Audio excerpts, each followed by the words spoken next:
Hello student, good afternoon. आशा करते हैं आप लोग सब एग्ज़ाम अच्छी तरह से दे दिए होंगे। तो चलिए आज हम लोग देखते हैं ऑटोमेशन का कि आज का जो ऑब्जेक्टिव पूछा गया है उसमें कितने आप लोगों ने सही किया है। तो चलिए हम लोग स्टार्ट करते हैं आज जो है। तो पहला क्वेश्चन है क्या कि what is the characteristic of a good control system. देखिए, गुड कंट्रोल सिस्टम के लिए करैक्टरिस्टिक क्या है कि इसमें क्या है कि इसका आंसर हो जाएगा ए, सेंसिटिविटी टू पैरामीटर वेरिएशन। मतलब आपका आंसर इसका ये हो जाएगा, ये बिल्कुल सही है। चलिए हम लोग देखते हैं दूसरा क्वेश्चन की ओर आते हैं। दूसरा क्वेश्चन जैसा आपका बिल्कुल रिपीट क्वेश्चन है लेकिन थोड़ा सा घुमा हुआ है। तो चलिए इसमें हम लोग देखते हैं क्या है कि an open loop control system output. देखिए आउटपुट जो होता है ये इसका आंसर हो जाएगा सी हो जाएगा। इसका आंसर जो होगा बिल्कुल कि is independent of control input. मतलब क्या होता है कि कंट्रोल इनपुट से क्या होता है, इसका आउटपुट जो होता है इंडिपेंडेंट ऑफ कंट्रोल इनपुट। मतलब ये जो होता है आउटपुट जैसे इनपुट पर डिपेंड नहीं करता है। चलिए हम लोग नेक्स्ट देखते हैं। नेक्स्ट क्वेश्चन हम लोग आगे तीसरा देखते हैं कि signal which start at value of zero and increase linearly which time is called. देखिए जो जीरो से स्टार्ट होता है लीनियरली उसको कहते हैं स्टेप सिग्नल। ठीक है, इसका कौन सा चॉइस हो जाएगा? इसका चॉइस जो होगा आपका बी होगा।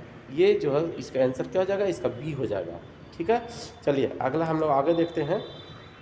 नेक्स्ट क्वेश्चन जो से देखते हैं कि regenerative feedback means the output is. देखिए आप लोग क्लास में ही पहले ही बता चुके हैं, रीजेनरेटिव कहने का मतलब क्या होगा? Positive side. ठीक है, तो हम लोग क्या करेंगे, इसमें क्या हो जाएगा हमारा बिल्कुल जो है से इसका आंसर जो होगा ये सी वाला होगा। ठीक है, मतलब क्या होगा, इसका आंसर जो होगा पॉजिटिव साइड, मतलब सी वाला आपका सही आंसर होगा। ठीक है, तो इसका आंसर जो होगा सी। चलिए हम लोग आगे चलते हैं। ठीक है, नेक्स्ट है कि servo motor has the drawback. ये बिल्कुल आपका रिपीट क्वेश्चन है और इसका आंसर जो होगा आपका लो स्टार्टिंग टॉर्क। ठीक है, ये इसका क्या हो जाएगा? इसका आंसर जो होगा आपका बिल्कुल बी वाला होगा, आपका लो स्टार्टिंग टॉर्क हो जाएगा। ठीक है, इसका आंसर क्या हो जाएगा हमारा? लो स्टार्टिंग टॉर्क, बी वाला इसका आंसर होगा।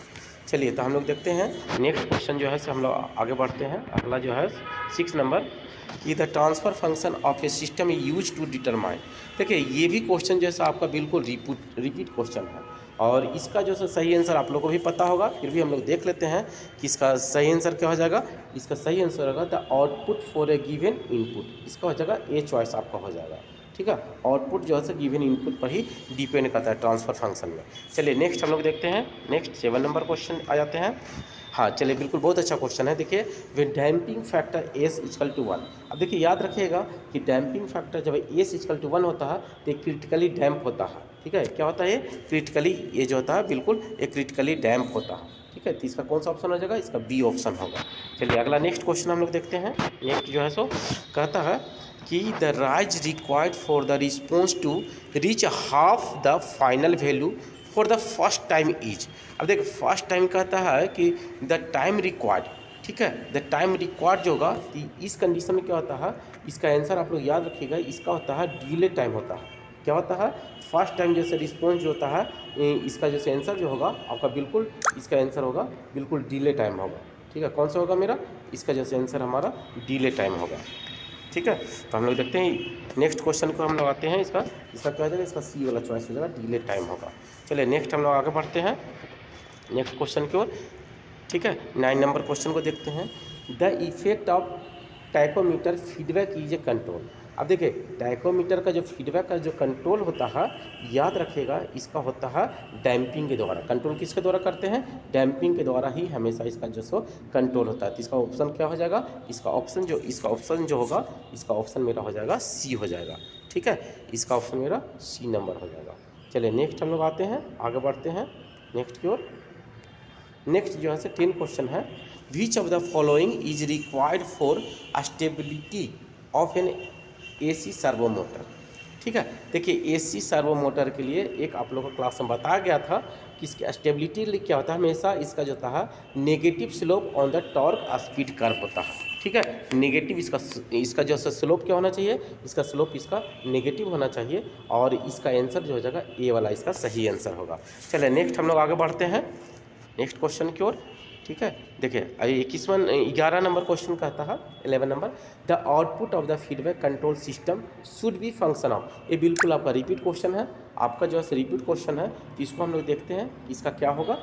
ठीक है, इसका जैसे इसका जो आंसर होगा बिल्कुल आप लोग जानते भी होंगे कि इसका क्या हो जाएगा, इसका आपका हो जाएगा रेफरेंस एंड आउटपुट। ठीक है, ये बिल्कुल आपका रिपीट क्वेश्चन है, इसमें आपको कोई प्रॉब्लम होनी नहीं चाहिए। चलिए नेक्स्ट देखिए, ये क्वेश्चन बहुत अच्छी क्वेश्चन है। ठीक है, कहता है electrical resistance is analogous to.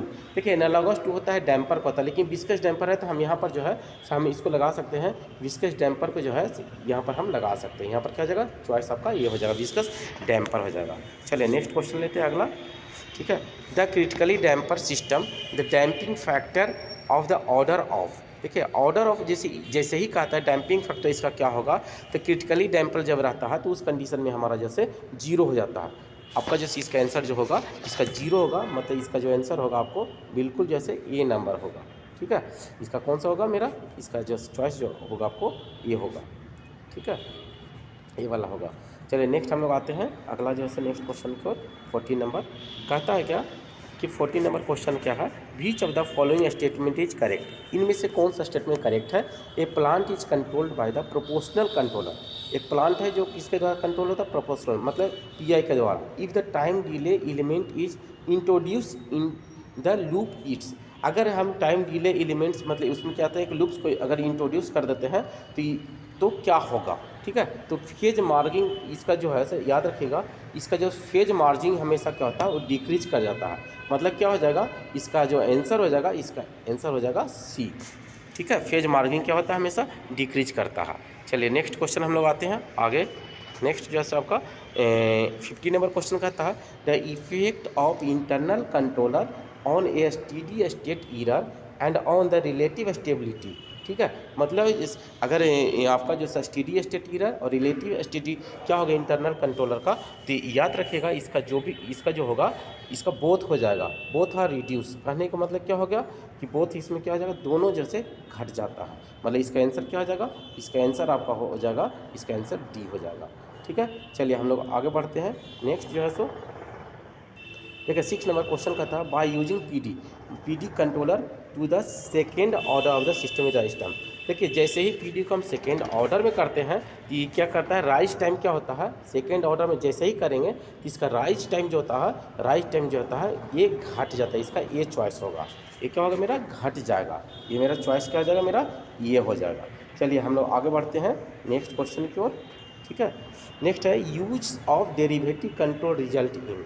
देखिए डेरिवेटिव कंट्रोल का क्या होता है कि आपको क्लास में बताया जा चुका है पहले भी कि ये जब भी होगा, ठीक है, तो इम्प्रूव करेगा। ट्रांजिएंट रिस्पॉन्स को क्या करता है, ट्रांजिएंट रिस्पॉन्स को ये जो है सो इम्प्रूव, मतलब इसका चॉइस क्या हो जाएगा, ये हो जाएगा। ट्रांजिएंट रिस्पॉन्स को ये क्या करता है, इंक्रीज करता है, इम्प्रूव कर देता है।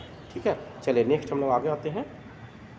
अब कहता है 18 नंबर है आपका कि what is the effect on the natural frequency WN and damping factor Sai in the control system when derivative control is use. ठीक है, तो ये जो होगा तो याद रखिएगा, इसमें इसका जो सही आंसर जो हो जाएगा, इसका सही जो आंसर होगा, इसका सही आंसर हो जाएगा आपका डी वाला सही होगा। ठीक है, इसका क्या हो जाएगा मेरा, इसका सही आंसर जो होगा इसका डी होगा। WN रिमेन्स अनचेंज इन साइन इंक्रीज। मतलब क्या हो जाएगा इसका कि आपका इसमें हम लोग जो लेते हैं, ठीक है, तो फ्रीक्वेंसी जो होगा, नेचुरल फ्रीक्वेंसी जो होगा, ठीक है, नेचुरल फ्रीक्वेंसी जो होगा वो दो, और जैसे आपका क्या कहते हैं डैम्पिंग फैक्टर होगा, दोनों क्या हो जाएगा मेरा, दोनों नेचुरल फ्रीक्वेंसी क्या हो जाएगा, रिमेन अनचेंज होगा, जबकि डैम्पिंग फैक्टर जो होगा वो इंक्रीज कर जाएगा। और इसका कौन सा चॉइस होगा, इसका बी हो जाएगा। चलिए नेक्स्ट आगे हम लोग देखते हैं। नेक्स्ट देखते हैं 19 नंबर, ये बिल्कुल आपका रिपीट क्वेश्चन है। Which of the following system provide excellent transient and steady state response. तो ये हमेशा याद रखिएगा, ये क्वेश्चन आपका रिपीट है और इसका आंसर जो हो जाएगा, इसका आंसर हो जाएगा डी, PID होता है। ठीक है, प्रोफेशनल इंटीग्रल डिफरेंशियल एक्शन, इसको क्या कहेंगे, PID कहेंगे। चलिए नेक्स्ट आखिरी हम लोग आते हैं। ठीक है, आखिरी क्वेश्चन क्या रहते हैं, the control in the SCADA. आप लोग क्लास में बताए थे कि स्काडा जो होता है क्या होता है, सुपरवाइजरी कंट्रोल होता है। ठीक है ना, ऑनलाइन कंट्रोल वैसा नहीं होता है। ये क्या होता है मेरा सुपरवाइजरी। इसका आंसर क्या हो जाएगा, इसका आंसर जो होगा आपका बिल्कुल जैसे सी नंबर इसका सही आंसर होगा। तो देखिए आप लोग, हम समझते हैं आप लोग जैसे बिल्कुल चेक कर लिए होंगे। और नेक्स्ट वीडियो अगर आप लोग को अगर आगे भी वीडियो चाहिए तो आप लोग जो है से कमेंट कीजिए, लाइक कीजिए, सब्सक्राइब कीजिए, और जैसे ताकि मैं अगले सब्जेक्ट का जैसा आपके सामने मैं वीडियो आप तक पहुंचा सकूं। धन्यवाद, थैंक यू।